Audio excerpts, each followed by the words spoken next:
तुम सिर्फ पैसे निकालने का जरिया समझते हो, वही कार्ड तुम्हारे मरने के बाद तुम्हारे परिवार की जिंदगी का आखिरी सहारा बन सकता है। लेकिन अफसोस की बात यह है कि इस देश में करोड़ों लोगों को इस बात की भनक तक नहीं होती, क्योंकि बैंक और सिस्टम इसे कभी भी जनता के सामने खुलकर नहीं बताते। सच्चाई ये है कि लगभग हर बैंक के डेबिट कार्ड के साथ पहले से ही एक एक्सीडेंटल बीमा जुड़ा होता है, जो 50,000 से लेकर 10 लाख तक का हो सकता है। और अगर कार्ड धारक की किसी दुर्घटना में मौत हो जाए तो वो रकम उसके परिवार को मिलनी चाहिए, कानूनन मिलनी चाहिए। लेकिन साजिश इतनी खामोश है कि लोगों को पता ही नहीं चलने दिया जाता कि उनके पास जो कार्ड है वो सिर्फ ट्रांजैक्शन का जरिया नहीं, एक जीवन बीमा की चाबी है। अगर कोई आदमी हादसे में मारा गया और उसके कार्ड से पिछले 3 महीनों में कोई एक भी ट्रांजैक्शन हुआ था, तो उसके घर वालों को बैंक से बीमा क्लेम मिल सकता है। जैसे स्टेट बैंक के रुपए गोल्ड कार्ड पर 2 लाख का बीमा मिलता है, सिग्नेचर कार्ड पर यह रकम 10 लाख तक पहुंच जाती है। HDFC और कोटक जैसे बैंकों के रुपए कार्ड भी 5 लाख तक का कवरेज देते हैं। मगर ये सब तब मिलेगा जब आपको इसकी जानकारी हो और आप समय पर दावा कर सको,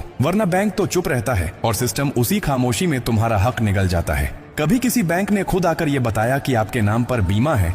कभी कोई मेल या मैसेज आया जिसमें लिखा हो कि अगर आप एक्सीडेंट का शिकार हो गए तो आपके घर वालों को ये राशि मिलेगी?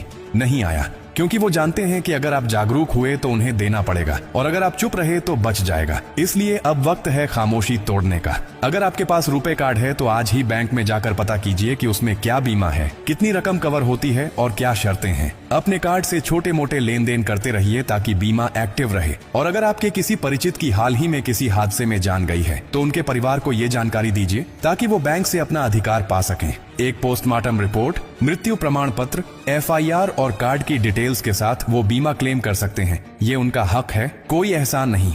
ये जानकारी सिर्फ किसी गरीब की मदद नहीं करती, ये किसी परिवार की पूरी दुनिया बचा सकती है। और अब ये आपकी जिम्मेदारी है कि इसे सिर्फ अपने तक न रखो, बल्कि हर उस इंसान तक पहुंचाओ जिसे इसकी सबसे ज्यादा जरूरत है। क्योंकि अगर आज आपने ये बात किसी को न बताई तो कल जब उसका सब कुछ छिन जाएगा तो अफसोस करने के सिवा कुछ नहीं बचेगा। अगर आपको ये जानकारी जरा भी काम की लगी हो तो इसे दिल से शेयर कीजिए, ताकि अगली बार जब कोई तुम्हारा हक छीनने आए तो तुम अकेले ना हो। तुम्हारे साथ तुम्हारा हौसला, तुम्हारा अधिकार और तुम्हारी आवाज हो।